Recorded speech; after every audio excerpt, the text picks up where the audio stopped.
लोकसभा चुनाव के पहले भारतीय जनता पार्टी का फोकस 5 राज्यों में होने वाले विधानसभा चुनाव पर भी है। भारतीय जनता पार्टी अपने 100 विधायकों को मध्य प्रदेश भेज रही है, जहां पर वो भारतीय जनता पार्टी के पक्ष में माहौल बनाएंगे और इसी के साथ साथ उनको प्रशिक्षण भी दिया जाएगा। हमारे साथ बात करने के लिए मौजूद हैं उत्तर प्रदेश सरकार में मंत्री हैं कपिल देव अग्रवाल। 100 विधायक सर भेजे जा रहे हैं मध्य प्रदेश में, प्रशिक्षण भी दिया जाएगा, वहाँ पे आप लोगों के माहौल भी बनाने का काम करेंगे। कैसे देखते हैं सर इसको आप?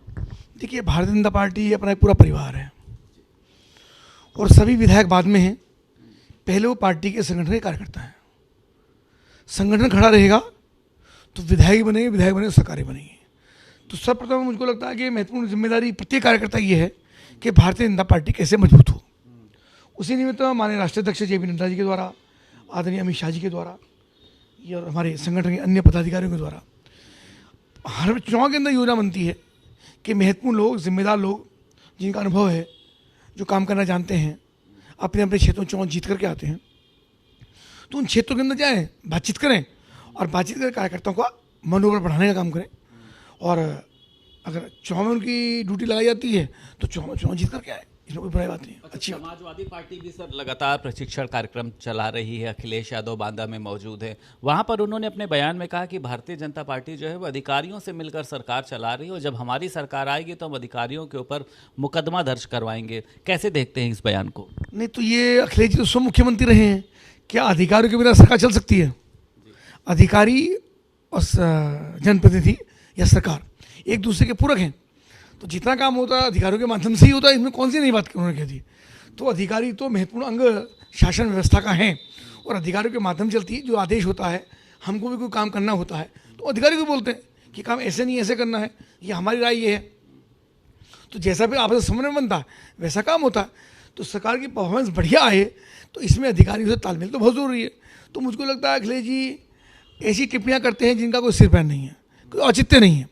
तो सब मुख्यमंत्री रहे हैं और उनके पिताजी मुख्यमंत्री रहे हैं, तो ये सब में तो अनावश्यक टिप्पणियां हैं, इनका कोई औचित्य नहीं है और सरकार को सरकार चलाने में अधिकारियों को महत्वपूर्ण भूमिका है। अखिलेश यादव ने ये भी कहा कि भारतीय जनता पार्टी जो है वो भगवान का नाम लेकर झूठ बोलती और कल उन्होंने अपने बयान में तुलसीदास, राम और हनुमान सभी का जिक्र किया है उन्होंने।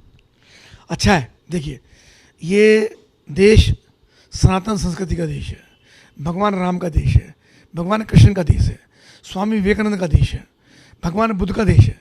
तो यहाँ तो संत अवतरित हुए, भगवान अवतरित यहाँ पर हुए हैं।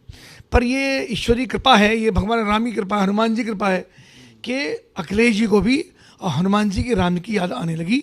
ये बड़ी बात है। क्यों याद आने लगी? आपको ऐसा क्यों लग रहा है? मैं एक उदाहरण आपको दूंगा। विषय फिर आता कि हम दंगों की चर्चा नहीं करना चाहते। 2013 में मुजफ्फर में दंगा हुआ, बहुत मारकाट मची।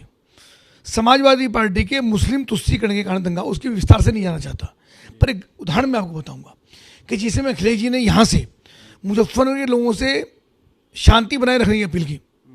उस समय दैनिक जागरण में फोटो छपी थी, आप रिकॉर्ड निकलवाइए उसका, और दैनिक जागरण के उस अखबार में उन्होंने गोल टोपी पहनी हुई थी जो मुस्लिम लोग पहनते हैं। तो वो गोल टोपी पहन करके शांति की अपील कर रहे हैं। एक वो भी समय था, आज ये समय है। तो मुझको लगता है भगवान राम की ही कृपा है कि उनको भगवान राम, हनुमान जी, तुलसीदास जी उनको याद आ रहे हैं। तो ईश्वर उनको सद्बुद्धि दें और वो और याद करें, राम नाम की माला भी जपें, राम ही उनका कल्याण करें। अच्छा, और ये मल्लिकार्जुन खड़गे का कहना ये है कि भारतीय जनता पार्टी जो है वो ED और CBI का दुरुपयोग करती हो। प्रधानमंत्री नरेंद्र मोदी हर जगह पर सिर्फ झूठ बोलते हैं।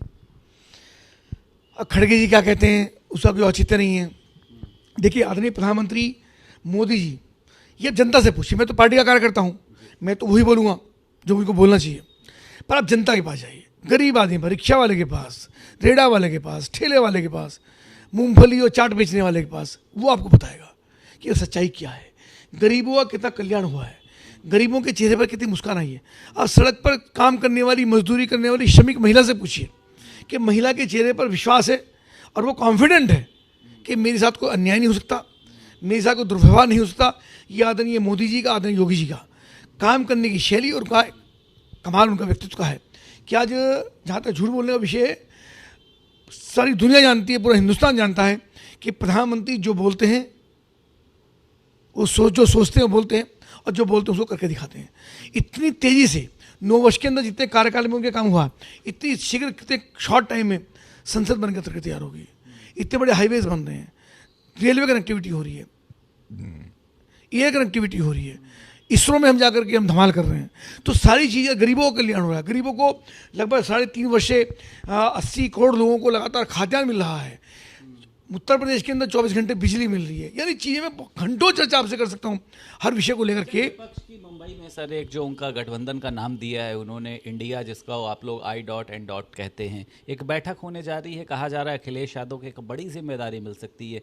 इस बैठक से कुछ आप लोगों का नुकसान होगा, एनडीए का नुकसान होगा, लगता है आपको ऐसा? देखिए, फूट तो पड़नी शुरू हो गई, कहाँ चल पा रहे। ये भानुमती या कुनबा है, ये नहीं चलेगा।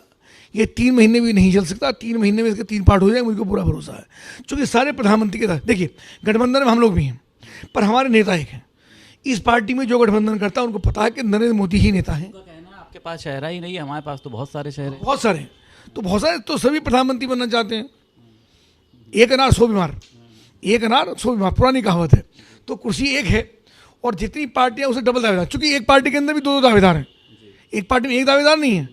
यहाँ सोनिया जी भी हैं, या राहुल गांधी जी भी हैं, या प्रियंका जी भी हैं, अन्य पार्टियां हैं, उनके अंदर बिहार के अंदर भी कई दावेदार हैं, ममता जी के यहाँ भी कई दावेदार हैं। तो सब पार्टियों में 2, 3, 4 दावेदार हैं। तो निश्चित रूप से 100 से कम व्यक्ति प्रधानमंत्री पद के नहीं हैं। तो हमको लगता है कि उससे पहले ही इनमें दरार पड़ जाएगी। अभी सीटों को लेकर बंटवारा होना है, क्षेत्र का बंटवारा होना है, भाषण का बंटवारा होगा, कौन कहाँ जाएगा, कैसे काम करना।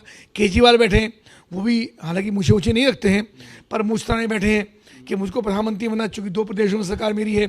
तो सब लोग चाहते हैं कि प्रधानमंत्री बने, और एक से एक बढ़ के योग्य है। इतने योग्य लोग हैं, तो मुझको लगता है मेरे हिसाब से तो हर व्यक्ति प्रधानमंत्री पद का दावेदार है, इतनी योग्यता उनके अंदर है।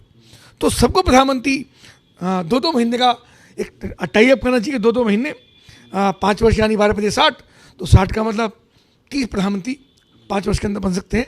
ऐसी प्लानिंग उनको करनी चाहिए। बहुत शुक्रिया बात करने के लिए। उत्तर प्रदेश सरकार में मंत्री कपिल देव हमारे साथ मौजूद थे और साफ तौर पर उन्होंने विपक्ष पर कटाक्ष किया है कि उनके गठबंधन में हर कोई प्रधानमंत्री बनना चाहता है, लेकिन हमारे पास सिर्फ नरेंद्र मोदी ही प्रधानमंत्री के रूप में हैं।